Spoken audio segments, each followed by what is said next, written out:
finalize at the top, and then just says, okay, Harry, you have received 10,000 from which person is, and then deduct bank charges $15. Yeah. I get the idea. I understand. Maybe you could use letters of advice. Okay. Because then it's grammatically correct. Okay? And Okay. then you've got for the period from 1st of January to 30th of September, as well as you can to Jackie. So I think there are two problems here. First of all, you've got you can to. I think you just missed out the verb. Do you see there's no main verb there? Is that you can talk to Jackie? Inform Jackie. Oh, okay. Yeah. So you see that there's no verb there. You have a modal verb, 你可以. But I guess maybe in Cantonese, can you say 你可以對 Jackie 同埋我? Yeah. I think I miss one word. You can inform. Yeah. Okay, then that's fine. You can inform Jackie and me. Now, the other thing is the way you've used as well as. So the whole sentence is quite long. In fact, your whole sentence is this whole paragraph. Right? So I would suggest that you don't use as well as like this. It's not good to have such a long sentence. It's quite clumsy. So you've got, please provide all the accounting documents which are equivalent to this, including this and this, internet payment gateway reports, this for the period on this, as well as you can inform.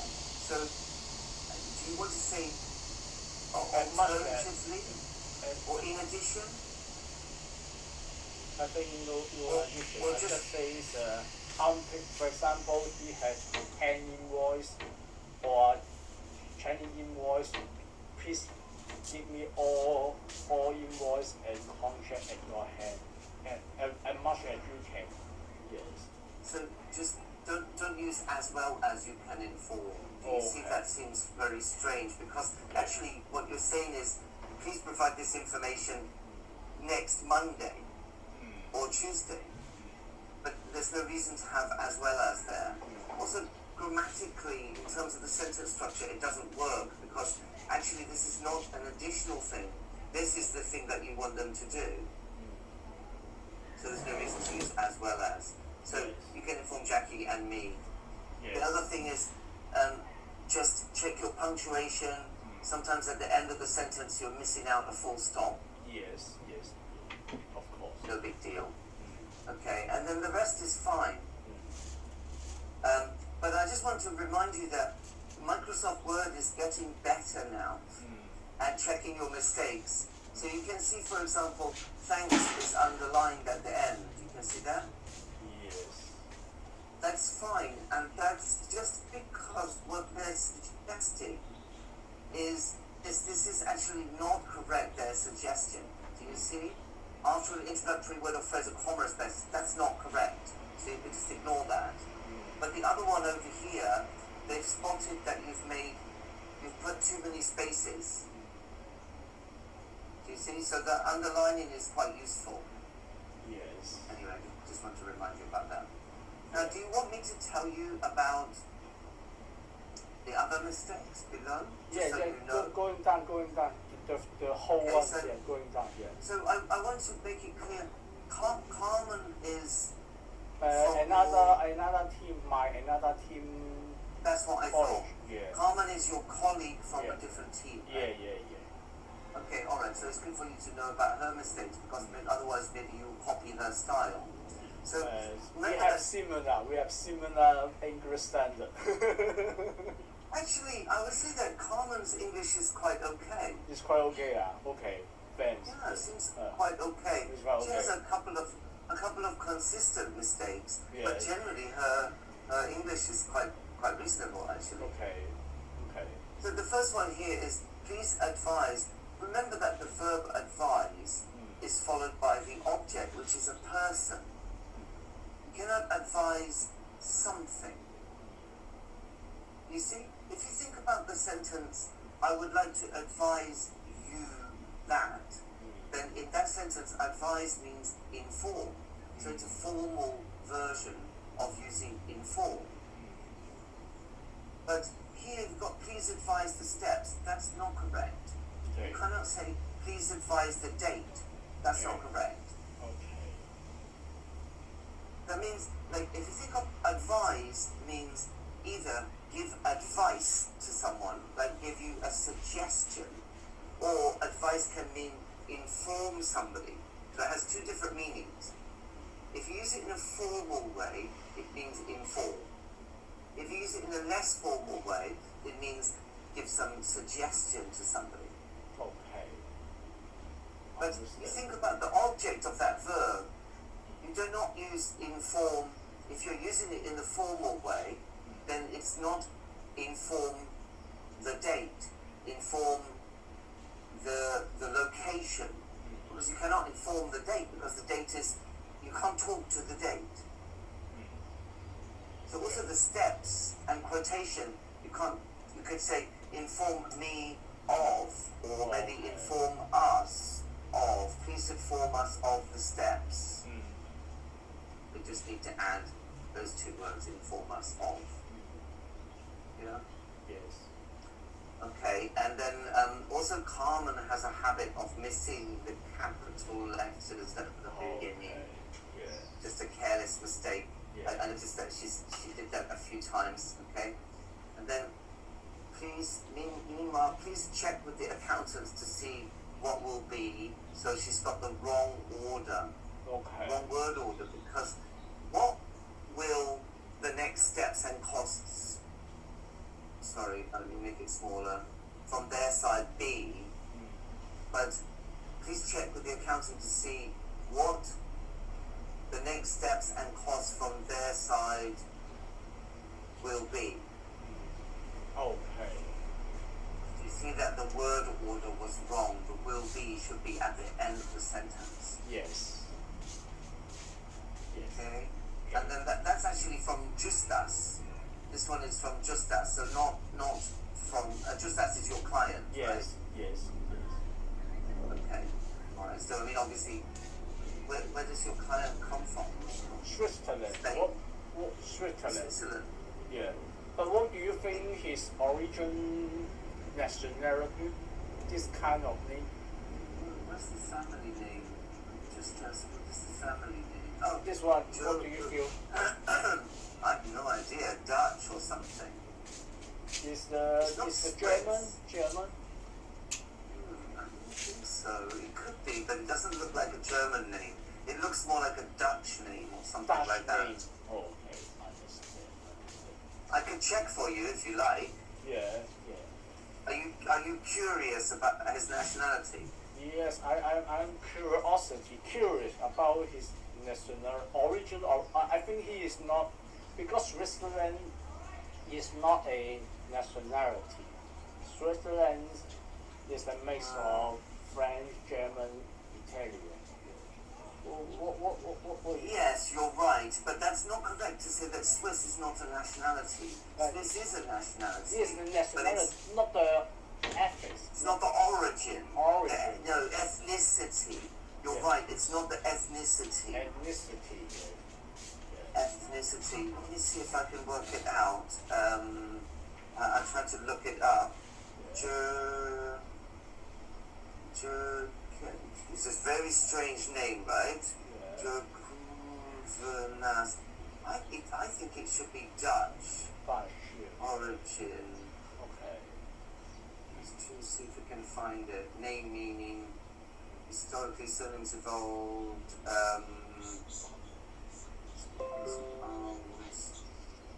Genealogy, family history, last name, origin, and meaning. Okay, I'm getting there. Looks like. Last name. Maybe not. We don't have any information. Oh, I cannot. Sorry, I can't find it. No, I think No. because his this name so special. Yeah. Sometimes in China we have many family names So sometimes you ask me what is the ethics, yes, ethnicity. yeah, Like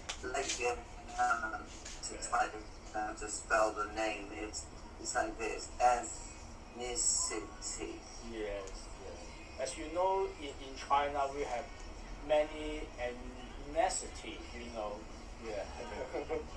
So sometimes you ask me, these Chinese people, the ethnicity, you ask me, sometimes I don't know. So very usual, yeah, yeah. Well, I just guess that it's Dutch or something. Oh, I understand. You see, Switzerland is a bit of a special country because they have quite a lot of how can I say? Well, they have a lot of money in Switzerland. Yeah, he is a United, okay, just I don't know, United Nations of the French people, Italian people, and then German people. They just join together to become the Switzerland. Yeah. Yeah.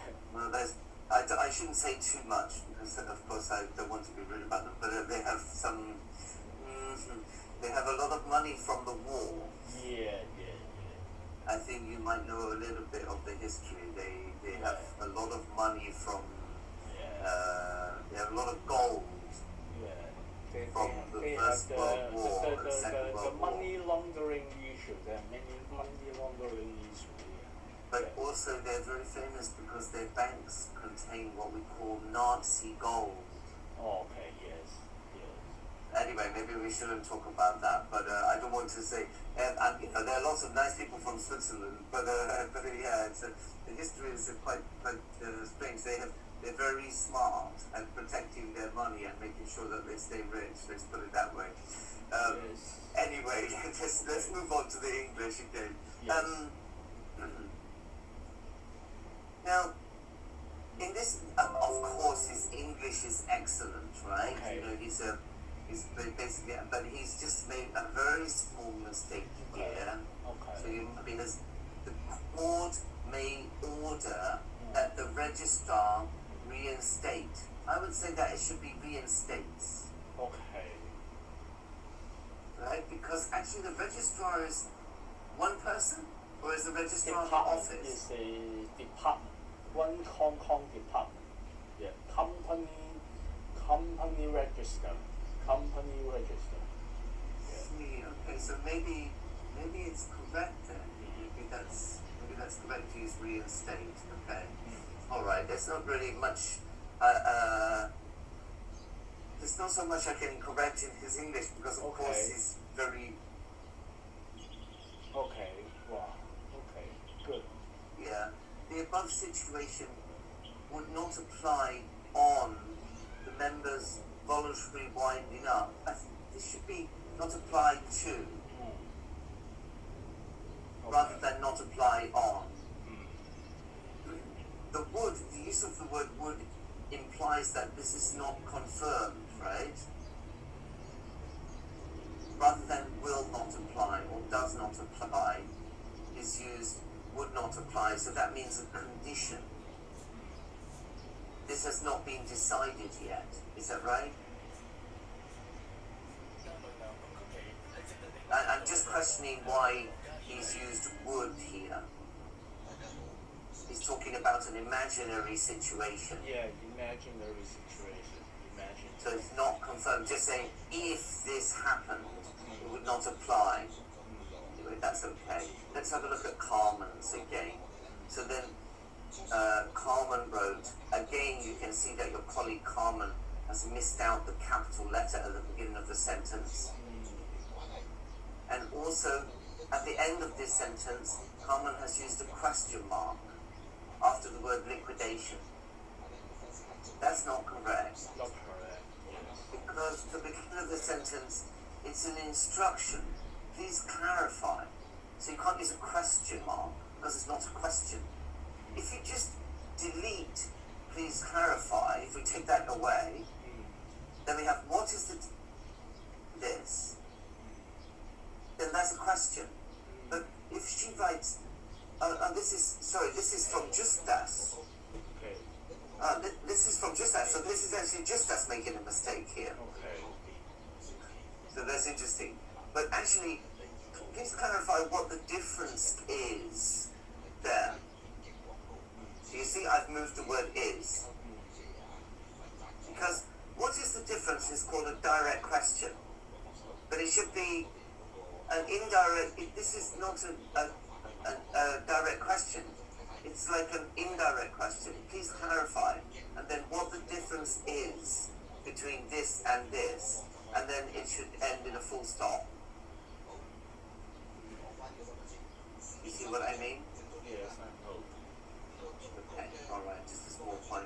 And then, what liquidation provides that the deregistration, it's just a typing mistake, does not. It should be, what does liquidation provide that deregistration does not? Do you see what I've changed? Yes. So the direct question, what does this provide that this does not? Okay, and then please be informed, this one is from Carmen again. Please be informed that all tax matters are required to be settled before application of deregistration and members' voluntary winding up.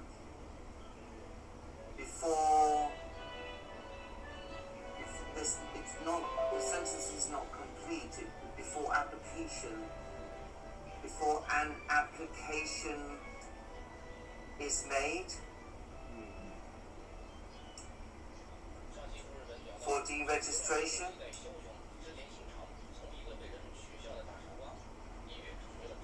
And members, I don't know what member, is it only one member? Yes, one member. Okay. And the members voluntary winding up? Yes. Winding up seems a strange term to use. That means like wrapping everything up, finalizing everything, right? Liquidation. In Hong Kong, in liquidation. Yeah. Okay, so you use the term winding up, do you? Okay.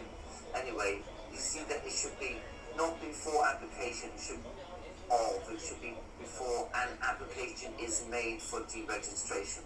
Because you apply to classify your company as being deregistered, right? So you have to apply to the registrar to deregister your company, is that right? Yes. Anyway, it should be like that. Again, for some reason, Justas is copying Carmen's style and missing the capital letter, no big deal, just a small mistake. And then Carmen has written these instructions in order to close the company by applying deregistration. I think that should be here, applying deregistration. Shouldn't that be applying for deregistration? For deregistration, yes. For. Yeah. And then a company should have fulfilled. I don't think it should be should have fulfilled. I think it should be should fulfill. Yes. And also should seem strange. I would put must, not should. Okay. Do you agree? Because it's not just a recommendation, it's a requirement. Yes, of course. So should means it's ambiguous. Is it should? Just you should do it, but it's okay if you don't. But it's not like that, right? You must do these things. So I think must is more appropriate. All members of the company agreed. I haven't noticed this one here. Agreed. I think it should be again must agree or must have agreed. How about that? All members of the company must have agreed. You agree? Yes, I agree. And then to the close the company, I think that should be to the closure of the company. Yes.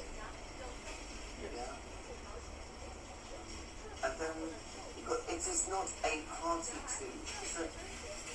Is that correct to use a party to, or it is not party to? Not a party, not party.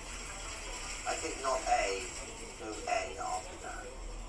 Okay, and then all government fees has been paid. So she's got a problem with subject verb agreement. Do you know what they mean by subject verb agreement? Have been paid, yeah, because plural. That's right. So all government fees have been paid. All statutory filings, again, have been complied with. Yeah. And then this one, here you have no assets. Number 7. Or no assets are held by the company. And then in brackets it says, please note that all bank balances will be held up and became. That should follow on from will be. So will be held up and become. It is. Because they will of the government. Yeah? Yes. Okay. And then the next paragraph you've got please confirm if. Okay. And then the third sentence you have the above quotation excluded. I think there should be excludes. Not excluded. Because it's still, the quotation still exists. So it should be the present simple. And then account should be accounts. Am I right? Audited accounts. Not singular. Should be plural. Yes. Okay. And then also she's missed the capital T at the beginning. I guess this document has, these are emails that have already been sent back. Already sent. But anyway, it's okay. Company, the company fulfill. It should be must. Say must have fulfilled. That's okay. So you can make it past. They must have done this, but not should. It should be must. Again, just the same mistakes. These are exactly the same. I think this is just repeated, right? Okay. And then you have here our cost for preparation of development documents would be this amount, excluding disbursements, which is about 15,000. And then she's added total is as the same sentence, but we can't do that. You could say like this, you could say making the total this amount. Yes. Or you could make it a new sentence and just say the total is. But I think making the total this amount seems more appropriate. Full payment has to be paid in advance.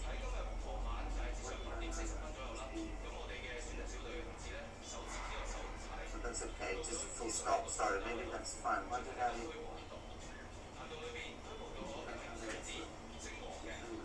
Okay, never mind. This one. Sorry, nothing wrong with that. Let's just get rid of that. Okay, so you just need the full stop at the end, and then the fee quoted.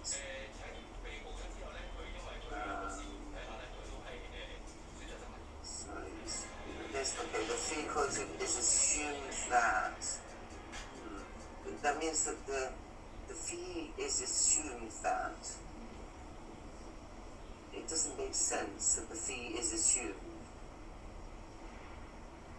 Could you say the fee quoted assumes that? Assume that.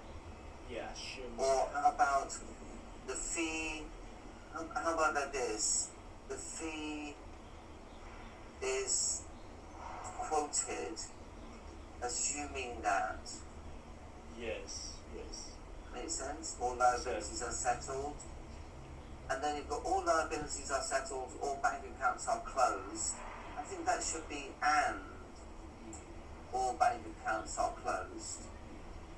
So just a missing conjunction. Before starting the liquidation procedure, assuming no physical meeting would be held, I think there should be will be held, not would be held. And assuming no special issues arose from the creditors meeting and no assets and liabilities are maintained, should be passive voice. Do you agree? Agree. Yeah. Okay, I think that's about it. Then we have the last one is from Justas. Justus, yes. Company's auditors, should that be the company's auditors? Yeah. And then also company, I don't know why has he missed out the, it should be the company. It's a small thing. Divide. Again, should we please advise us the next steps? So it's just missing out on us of the next steps before the company can be liquidated. Yeah? Yes. And then this last one is from, I don't know who from. Is the last one from Carmen?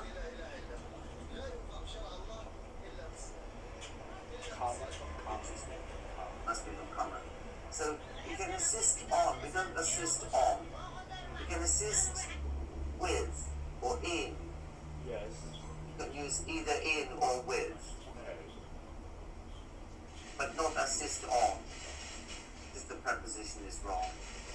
And then our handling fee would be this amount, and then she's used a run-on sentence. I'm going to write it here for you just so you can remember what this means. Run-on sentence. Do you know this term? No, what it is? When we write, for example, when we write, I have attached the relevant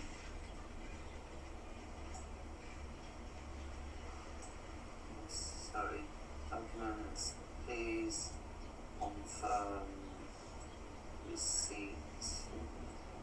Something like this. Here, you see that there are two sentences joined together, and this is not correct. Okay. That's okay in Chinese, right? Because you can put one sentence, you put one point, and then you put a comma, and then you add your next point, because the 2 points are connected. Do you know what I mean? I know what you mean. I know. Let me give you another example here. Like this, okay? I say, I live in Hong Kong. I enjoy learning Cantonese. This is again a run-on sentence. It means that the sentence runs on into the next sentence. In fact, it should be either you use a simple sentence structure, which means that you have 1 point in each sentence, or you use a compound sentence structure. A compound means a combination of 2 or more points, but they are combined with a conjunction in the middle. Or it could be a conjunction at the beginning.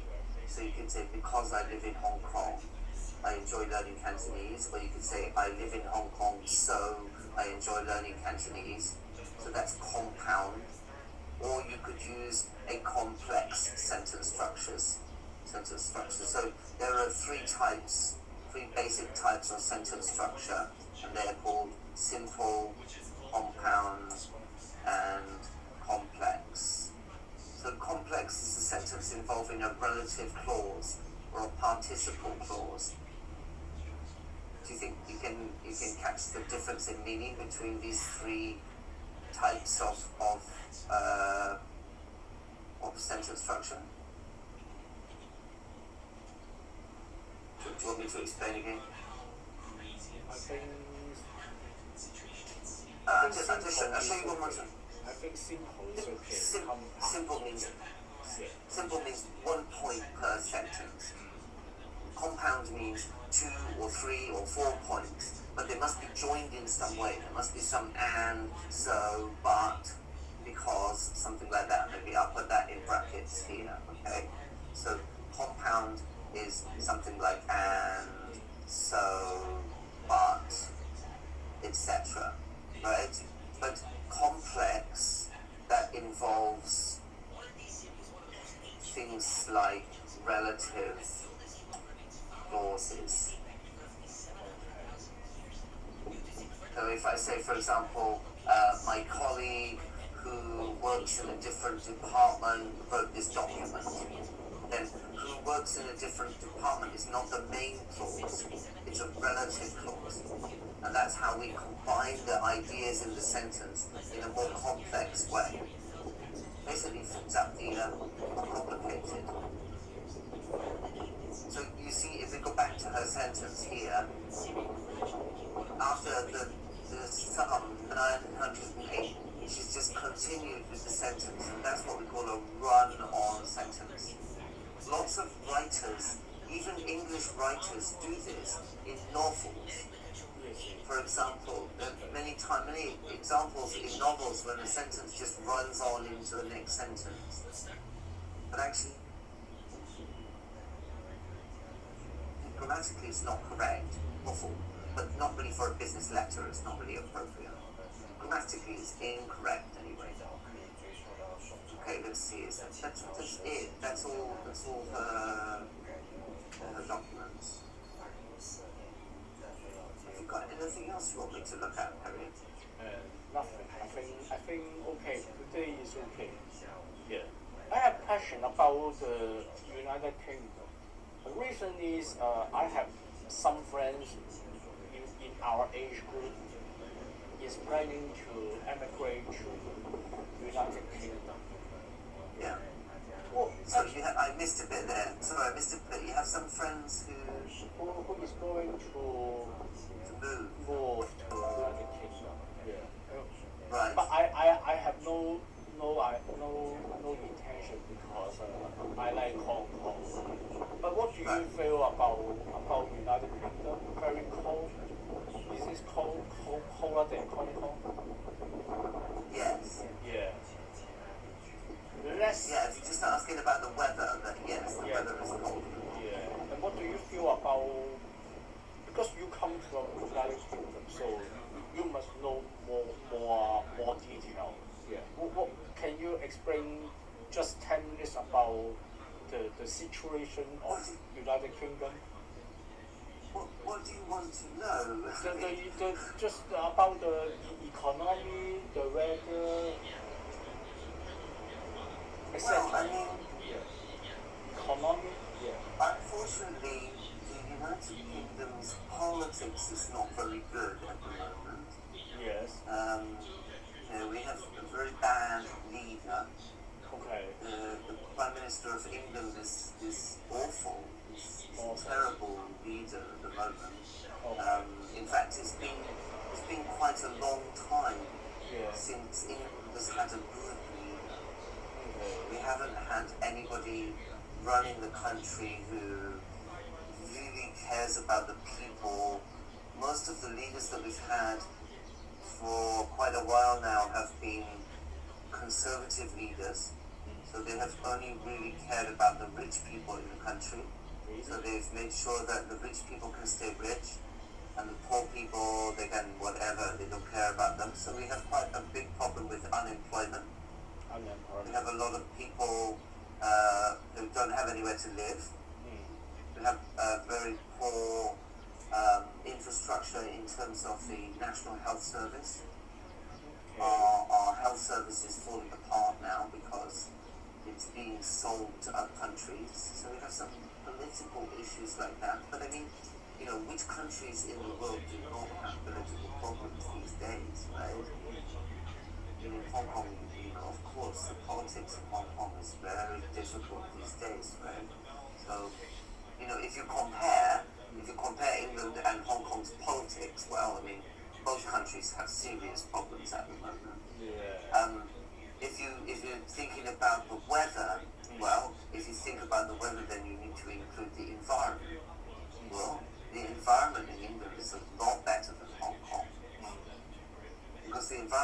Kong is terrible. The air quality is awful in Hong Kong, and it's going to get worse. It's not going to get better at the moment.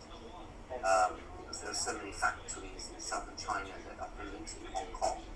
The seas of Hong Kong are disgustingly polluted. And so the food in Hong Kong is also becoming very polluted. Like if you eat seafood from Hong Kong, you are eating plastic. I don't know if you know that, but there's a lot of plastic in the sea in Hong Kong. So that means that all the fish that we eat contains a lot of plastic, very tiny microparticles of plastic. So, there are some issues like that. Whereas the environment in England is a lot better. Air quality is better. There's a lot more countryside, some beautiful countryside in England. There are really nice places to live. Winter, how about the winter? It's cold. You probably wouldn't like it, to be honest, Harry. You wouldn't like the winter because it's wet and cold and grey skies. I mean, like now in Hong Kong we have lovely sunny days. In England it's probably quite cold and horrible at the moment. How many months of the winter? It seems, I don't know, but it seems to go on for a lot. It's much longer than Hong Kong. We have very short summers. But it depends where you live in England. There's a big difference in the climate in the south of England and in the north of England. If you lived, for example, on the south coast of England, you would find that it's actually a lot warmer than in Manchester, for example. In Manchester, in the further north, it's much colder. On the south coast, it's because of global warming. Now the weather is becoming better, so living on the south coast is it's much nicer. My best friend is going to move to Manchester. Just use Manchester because what do you feel Manchester? Well, cold? I don't really know Manchester, but it's not cold all year round. But compared to Hong Kong, it's definitely much colder. But it's a different kind of climate, so it's drier than Hong Kong. It's not humid like Hong Kong. Hong Kong summers, we have to have the aircon on. We have to live inside air-conditioned rooms. They don't have air conditioning in England because they don't have the problem of humidity. It's not a problem in England. It's wet, but it's dry wet. Do you know what I mean? I mean in the sense that it rains, but it's not humid like Hong Kong. Because Hong Kong is a subtropical climate. So we need to, and also the air outside is very dirty, so we need to protect ourselves by living inside aircon boxes. I don't know, it's hard to compare. Manchester is a beautiful city though, it's very nice. There's beautiful architecture, it's a very nice city. It's a big city. In terms of, if you think about things to do, if you like doing cultural things, there's a lot more to do in England. Like in terms of interesting things to do and interesting places to visit, England is a lot better than Hong Kong in that respect. Because Hong Kong is very. I don't want to say something rude to you about your city. Of course, I love Hong Kong too, but it's very limited. What people do for entertainment in Hong Kong is very limited. People, they're not allowed to develop their imagination of what their possibilities are because, well, what can we do? We don't have many forms of entertainment in Hong Kong. There's nowhere for young people to entertain themselves, to educate themselves. Like, a place like Manchester, they have theatre, music performances, all kinds of sports facilities, and all kinds of clubs, all kinds of different types of entertainment and social aspects are much better than Hong Kong. Okay, very nice Manchester. Okay, nice. Not just Manchester, I mean England generally. Generally. I mean, in the sense, yeah, because the Hong Kong is very limited.